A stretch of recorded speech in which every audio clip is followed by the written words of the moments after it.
Joanie Andras is an ordained Buddhist nun and a longtime mindfulness teacher. She has a doctorate in psychology with a study in philosophy, contemplative practice, and emotional well-being. And today she takes us through her unique spiritual journey. Ladies and gentlemen, Joanie Andras.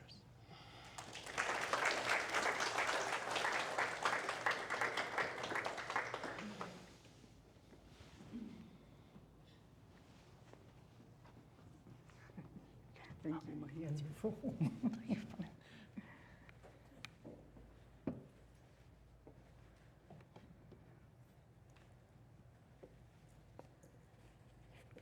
Well, you guys already changed my script because it was so amazing for you to play It's a Wonderful World.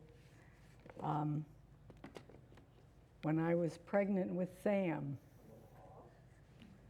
his dad, John, and I went to a concert with Louis Armstrong. So Sam, you heard Louis Armstrong in my belly. So the hardest part, good morning. I'm looking around because I know all of you are my friends and I appreciate you all so very much. The hardest part of preparing for my talk today is trying to figure out what to talk about. My spiritual journey has been the focus of my life for the past 35 years. It really began from a very early childhood, a deep longing to live a religious life. My mother actually said that if I had been born a boy, I would have been a rabbi. So it's always been there. So where do I start? What are the encounters and words that have had the most significance for me? So in 1988, I'm going to start when I went to the Institute of Transpersonal Psychology. I went over to California. So this was one of the most significant moments for me.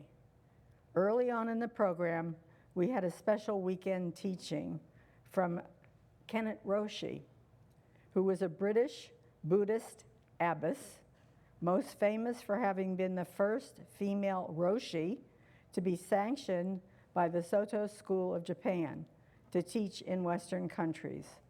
While Kennett Roshi was talking, and I was sitting very close to her, she mentioned God 3 or 4 times.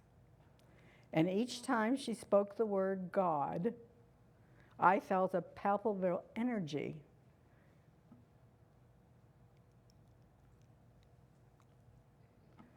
I felt this palpable energy and sense of light emanating from her body. Even as I wrote those words, I could feel it in my heart. As I was experiencing this phenomena, I said to myself, I want to know what she knows. And after she and her entourage left, I got in my car, driving around without purpose or direction, just driving to clear my energy body. I did this driving exercise a couple of times during my time at ITP, just driving to the Pacific Ocean, trying to settle the energy that was moving through my body. So one of the first weekend teachings I attended that was off campus was a weekend workshop with lots of different offerings. One that I chose to attend was a teaching by Jack Kornfield titled, If Buddha Came to California, What Would He Teach? What did he teach? How to surf the waves.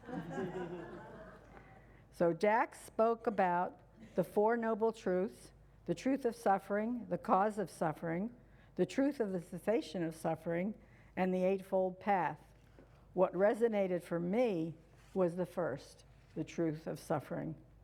I felt this truth so very deeply in my wounded heart and longed for guidance. Truly, this has been a major part of the journey for me, to surf the waves of emotional upheaval.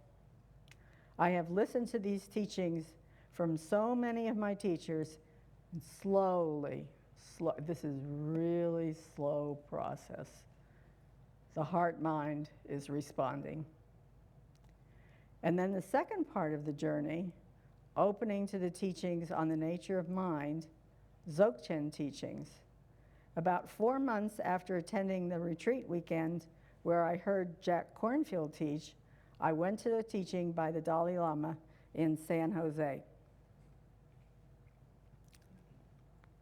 For 3 days, I listened to the teachings in Tibetan, translated into English, and I did not understand any of what the Holiness was teaching. So I just closed my eyes, meditated, and said to myself, some part of me understands. And that's what I did. I just closed my eyes and meditated.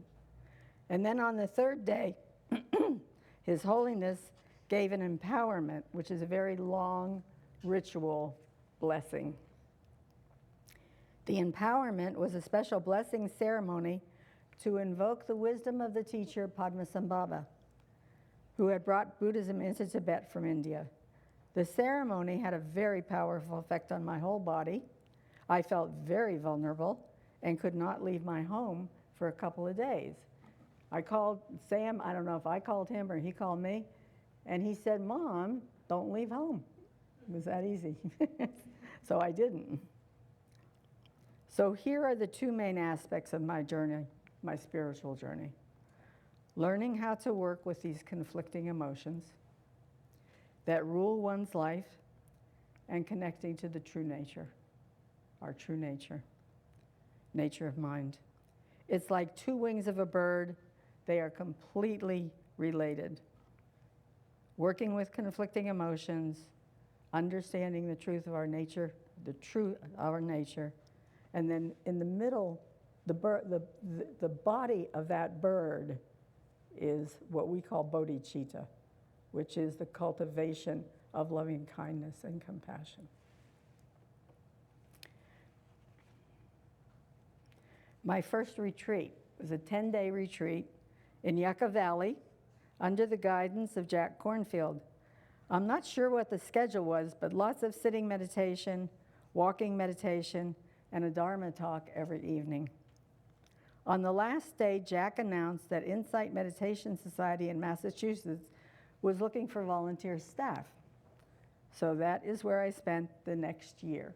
This was my internship year at the Transpersonal Psychology program. So Insight Meditation Society,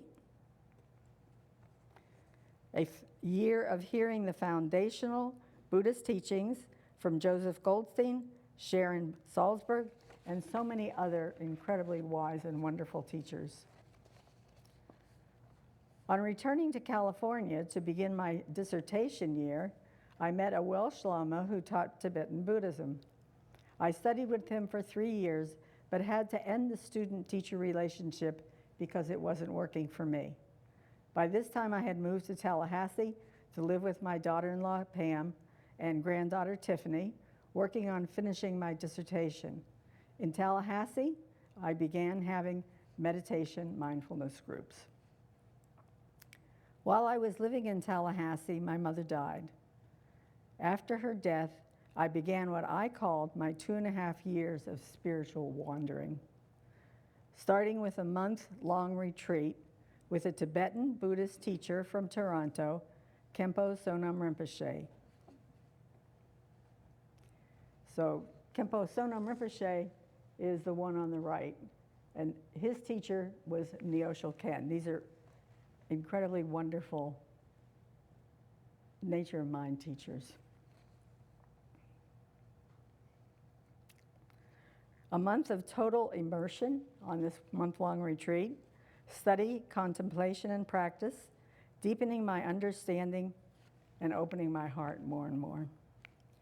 2.5 years of simply going from retreat to retreat while helping out at night at Insight Meditation Society as needed. IMS was kind of my home base at that time. At one point on this 2.5-year journey, I went to Toronto to be with Khenpo Sonam Rinpoche and work on accumulating purification practice. One afternoon I had an interview with him, but this was a special afternoon. I started by saying, and this is like, you don't say this to a teacher, but I started by saying, maybe I should tell you what I know. And he stopped me and he said, you don't know anything. And with those words, all of my conceptual thinking stopped. There was a clear awareness of what was happening, but conceptual thinking stopped. This lasted for about 2 or 3 hours.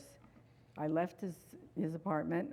I drove to a beautiful park in Canada, in Toronto, Hyde Park, and and got out of the car, was walking around, came over a hill, and I saw the magnificent cherry blossoms blooming.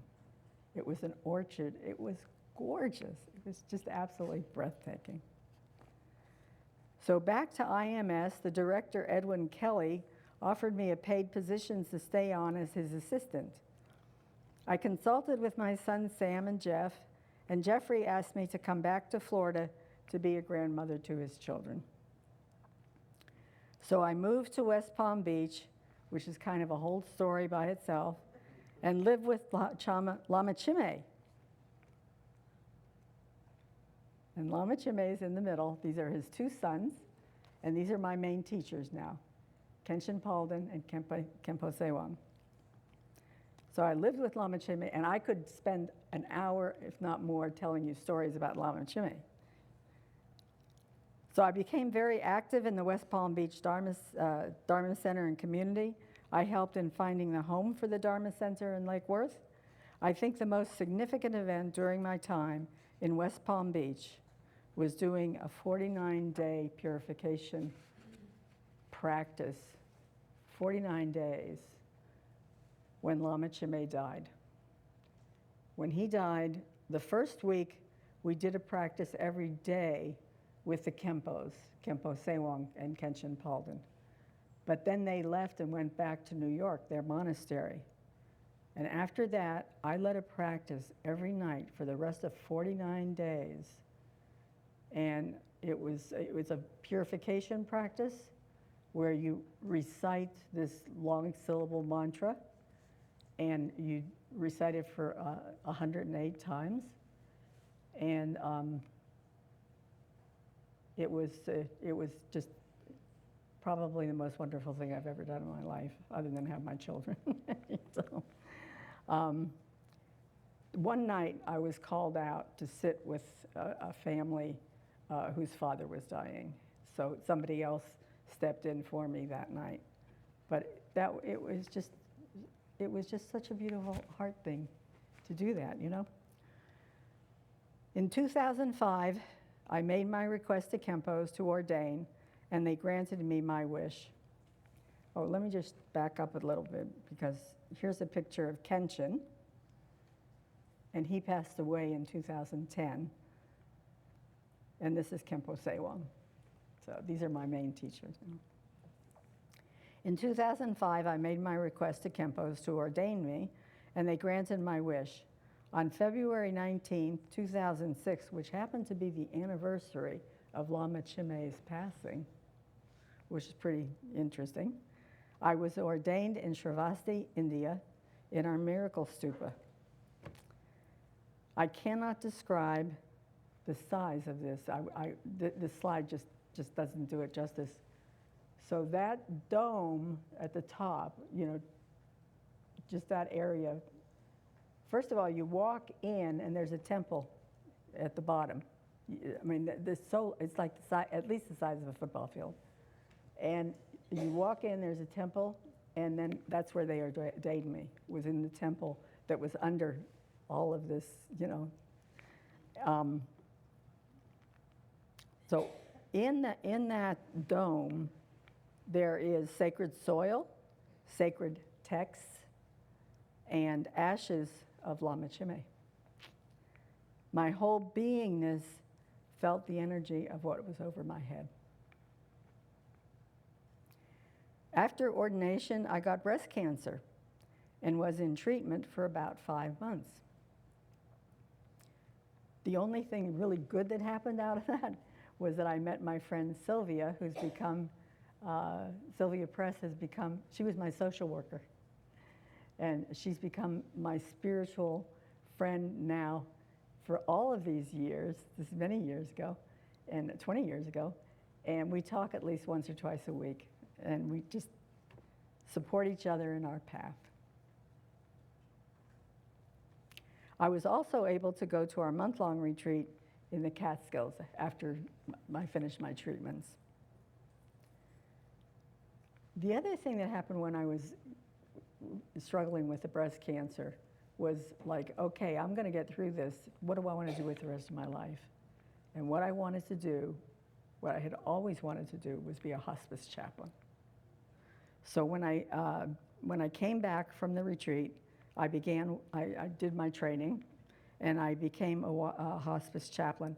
And like anybody who's worked in hospice knows, there are lots of stories.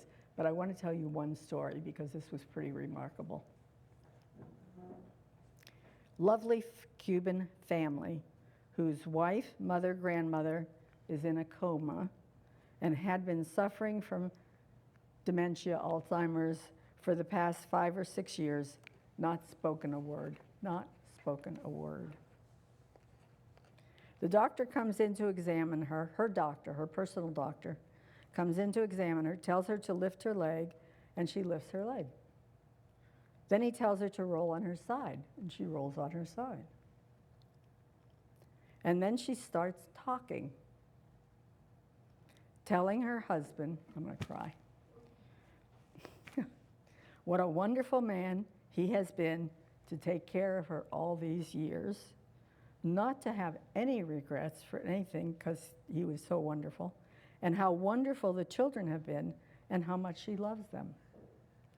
One of the children comes to get me and says, "You won't believe what is happening." And so I went and I heard her speak in the kindest, most gentlest voice, like an angel, for about an hour or so. And then it was over. Back into the coma. She died a few days later. We simply do not know who or what we are. We just don't know. I lived in Brooksville for a couple of years with my son Jeffrey and his family, and then came here to Columbus, Georgia.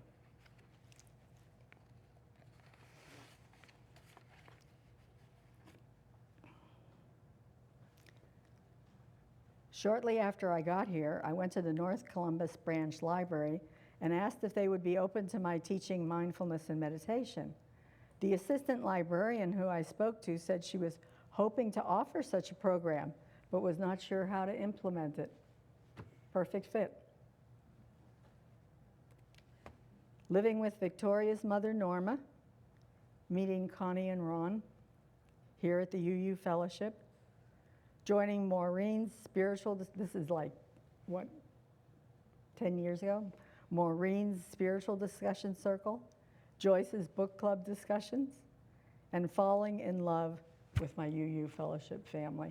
As so many of you have attested to this morning in Joyce, there aren't words, right? There just aren't words. And then COVID shut down. And during the shutdown, I was introduced to the teachings of Mingyur Rinpoche, which has opened a huge world of opportunities for study. So this is Mingyur Rinpoche. He's a pretty remarkable teacher. I did experience a bout of clinical depression during the COVID shutdown.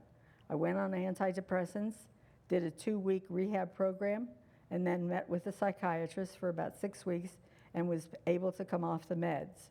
No question that the mindfulness meditation teachings helped me through a most difficult period of my life. The Zoom teachings with Mingyur Rinpoche have been the most expansive opportunity, offering all the teachings of the Buddha from the foundational teachings onto the Buddhist psychology to the most advanced teachings on nature of mind. Every program has just been outstanding. November 5th, 2022. Sam and Jeffrey, my other son Jeffrey, are at the bedside of their dad who is dying. So Mingyur Rinpoche has three brothers. One of them is Sokni Rinpoche. So I'm listening to a teaching by Sokni Rinpoche. It was called The Bardo of Luminosity, a teaching by Sokni Rinpoche on how not to be afraid at the time of dying, but rather see this as the opportunity to gain enlightenment. For 1 hour, Rinpoche described the dissolution of the body elements, as well as various appearances of luminosity. If one is not prepared, one faints or goes unconscious. However, if prepared, one won't be overwhelmed. Now, the whole time that he's talking, I'm meditating in probably one of the most quiet meditative states I've ever been in. So I'm in a deep meditation with single-pointed concentration, listening to everything he's speaking, and immediately, when the teachings end, Sam calls to tell me that his dad just died. I have no question in my mind that somehow, as I was so focused and visualizing on all that Rinpoche was explaining, that somehow John received the teachings as well and died peacefully. I have no question in my mind. And then a most profound change of events in my life, meeting Bhikkhu Panakara and the monks walking for peace. So here's this precious story. Hearing that the monks would be at a church in Opelika, and I know I pronounce it wrong, but I call Ron and Connie and tell them I want to go. They drive to my apartment complex, and off we go to Opelika. We arrive at the church, meet Bobby, and are told the monks won't be there for another 3 hours. Ron asks, "Do you want to drive to where the monks are walking?" And we all agree. And off we go. Christmas Day, about 6:30 in the evening. I absolutely do not know how Ron found them, but we are driving next to them, and Ron says, "Roll down your window and yell something." Now, I don't know if you remember that. So I roll down my window, anyway, and I yell, "Namo Buddhaya, Namo Dharmaya, Namo Sangaya." And I yell it again, "Namo Buddhaya, Namo Dharmaya, Namo Sangaya," with great joy, And then Ron says, or he asks, "Do you want to drive a bit ahead and park so we can honor them as they go by?" We all agree, and Ron finds a perfect spot. And this is where it gets interesting. We get out of the car. We are standing right next to the road where they are walking.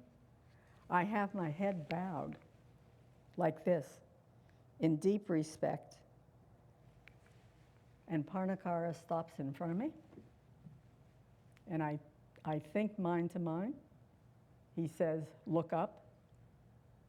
And I look into his eyes. And I simply cannot describe what he transmitted into my mind. I simply cannot describe it. I've talked to my teachers about it, and it's beyond words. I call it a moment of transcendent opening, but this event has been the most life-altering moment of my entire spiritual path. This particular event. And I cannot put it into words. Please consider all the causes and conditions that came together that made that evening happen. The monks being late to arrive at the church, Ron and Connie offering to drive me, Ron offering to drive where the monks were walking, Ron suggesting we pull ahead, get out of the car, pay our respects. Are there any words to express my gratitude to Ron for having handed me this most incredible gift, of which he has not a clue, I think. When I acknowledge this, he says he didn't do anything. My dear friend Ron, you are an instrument in a life-altering spiritual awakening. No words are adequate. And now I am back to my roots of Buddhist teachings. I listen to Bhikkhu Panakara every evening before I go to bed. I listen to the Buddha speaking through him the words that hatred can never overcome hatred. Only through love, compassion, and understanding can peace be restored. From the teachings of the Buddha. Hatred is never appeased by hatred in this world. By non-hatred alone is hatred appeased. This is an eternal law.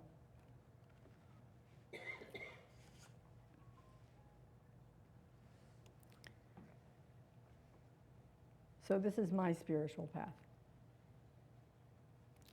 Study, contemplation, meditation, how to serve the waves of emotion. Study, contemplation, meditation, the nature of mind's teachings. The body of the bird, cultivating loving kindness and compassion.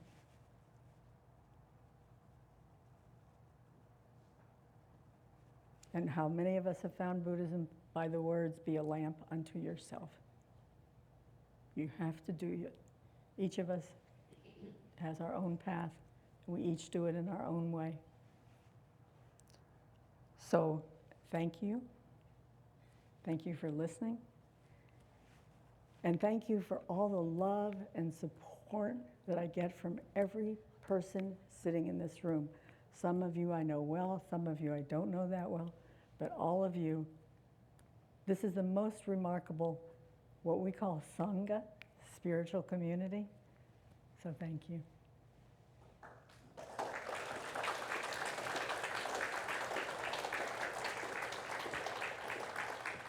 Is there time for questions? Yes, there is plenty of time for questions.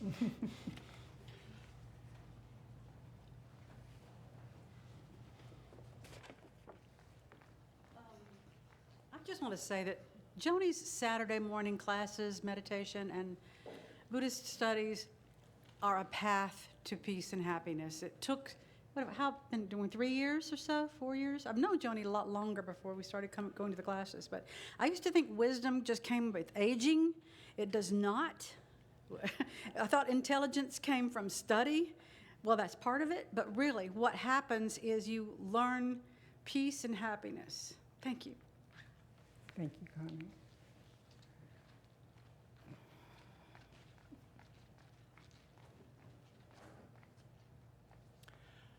Hi. So I apologize for this being kind of a rather shallow question because I'm still absorbing everything else that you said, but the color of your robes. Oh, the I've always color. associated that as Tibetan, but in the pictures we saw your teacher wore mostly red, and then can you kind of educate me a little bit on, is there a significance Yeah, at no, all? people ask that all the time. Yeah, okay. Well, People ask I'm that. another one asking. Yeah, so when I asked my teacher, he said, it depends on what is available to dye the cloth in the area where you live. So I think Panakara's robe, he actually described, they go to the carnal grounds where people have died, and they take the cloth from their bodies and they sew that together. So the patching of robes was initially the Buddha. That is how the early, 2,600 years ago. So where I live in Alabama, it would be red clay, right? So what would be in Alabama? So where I live in Alabama, it would be, the rose would be dyed with red clay. There you go. There you go. Yeah. Yeah.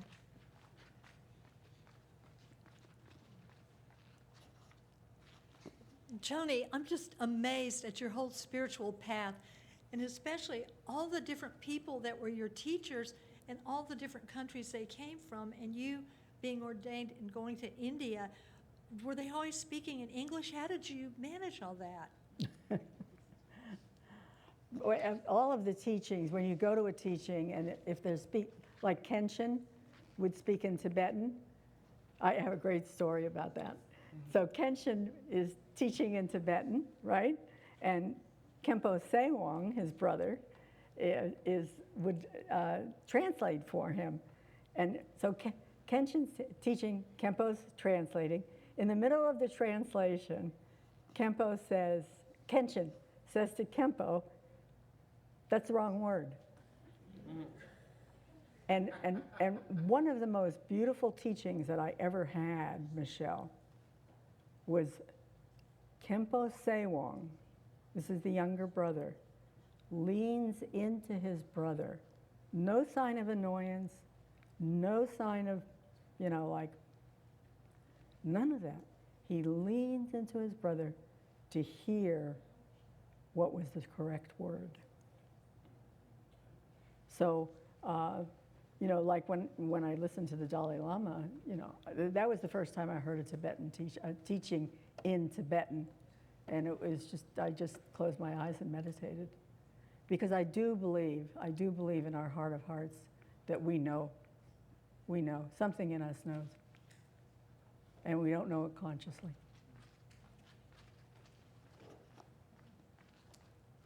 It was a pleasure to meet you this morning. Thank you so much. Yeah, it was lovely.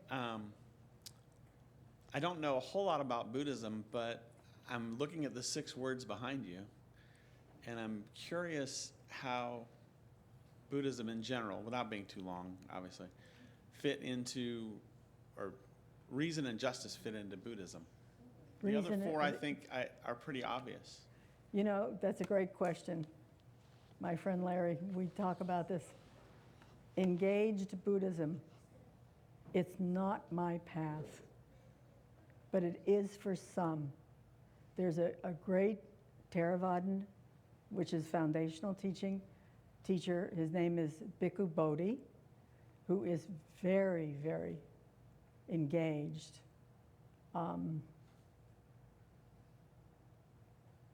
I left social activism when Sam was very young. I had some bad experiences in which I said, just not for me. So there is engaged Buddhism.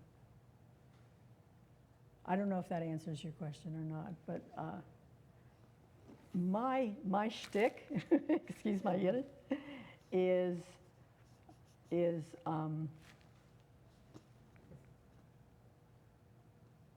we each have an individual path.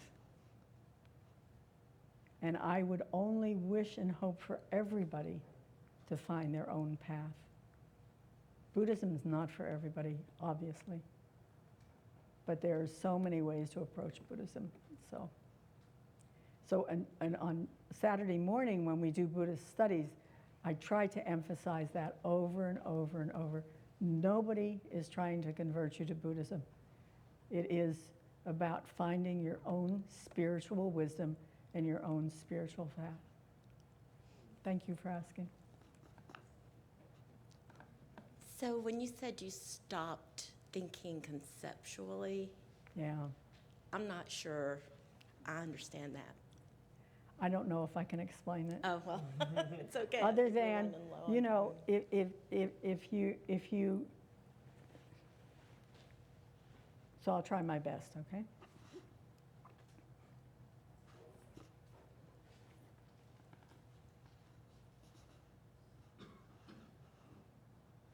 There are just times on the spiritual path that the mind stops thinking. So when I say conceptual thinking, that's what I'm talking about. That chatter, that some people make that a goal of meditation, and it ought not to be, because meditation is becoming familiar with one's own knowing mind or one's own awareness. We are always aware. Sometimes we don't know that we're aware. We do things robotically, right? So when I describe those incidents where my mind stopped, it was that thinking pattern, that chatter that stopped. And everybody's path is different. Lisa, everybody's path is different because there are people that have studied for umpteen years and their mind never stops. So, you know, I was just fortunate. I was really lucky, you know. Yeah.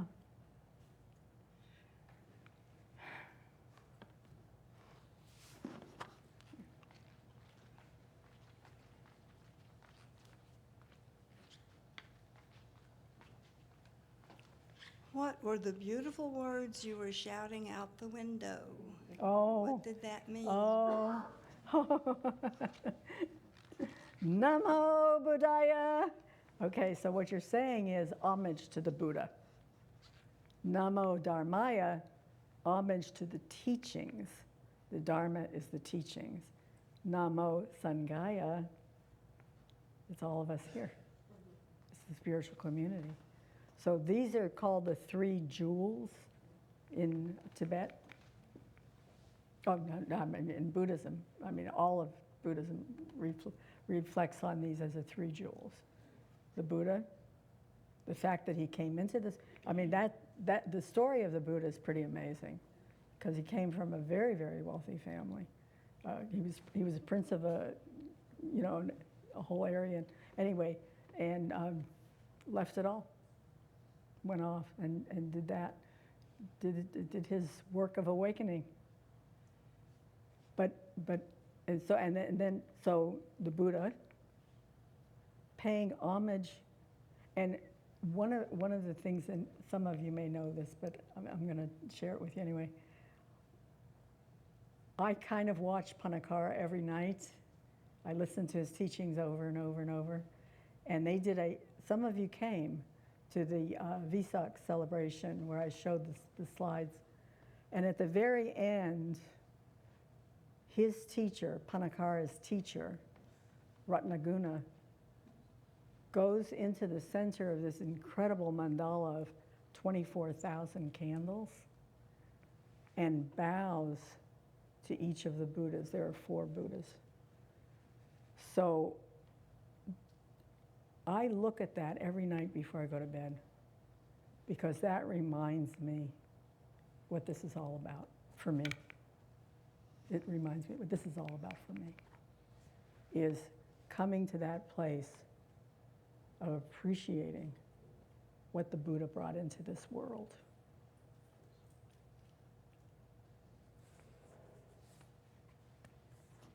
The teachings, yes. Thank you so much, Joanie. Just wanted to share a little glimpse of what I've gotten from your Buddhist studies classes. You've taught me so much about myself. One of the most fundamental teachings that I learned from you was that our path begins with unlearning so much of the wrongful thinking that I can't say we all, but I certainly have had fallen into. So thank you. Thank you. Thank you. You know, that's been one of my biggest challenges. I'm very arrogant. I'm very arrogant. And I think back to the preciousness of my teachers tolerating that and guiding me in a most gentle way. Yeah. So thanks, Ron.